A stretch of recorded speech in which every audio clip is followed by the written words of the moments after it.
kemudian kami sampaikan pada Baradae agar segera ke LPSK. LPSK buka wacana gandeng TNI beri perlindungan di kasus Brigadir J.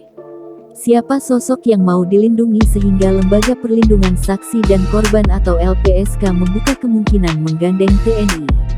3 pekan berlalu, misteri kematian Brigadir J di rumah Kadif Propam nonaktif Irjen Verdi Sambo belum juga terungkap.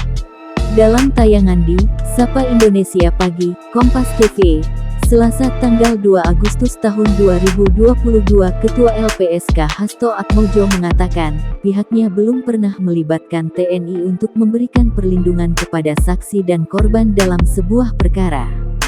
Sebab selama ini mau dengan TNI belum ada. Kalau memang diperlukan, LPSK bisa langsung menghubungi Panglima TNI.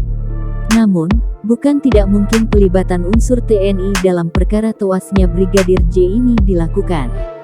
Menurut Hasto, barangkali ini perlu dicoba. Hasto menjelaskan mekanisme dorongan agar unsur TNI dilibatkan melindungi saksi dan korban di kasus kematian Brigadir J. Menurutnya, permintaan itu harus disampaikan oleh LPSK langsung kepada Panglima TNI Jenderal TNI Andika Perkasa.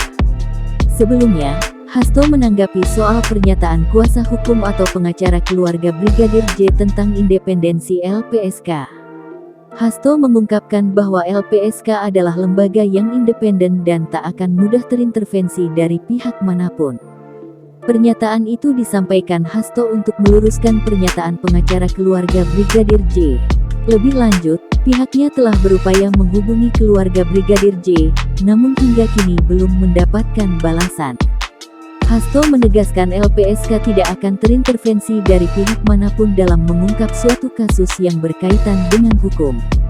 Karena LPSK itu adalah lembaga negara yang mandiri, tidak berada di bawah lembaga atau kementerian lain di Indonesia.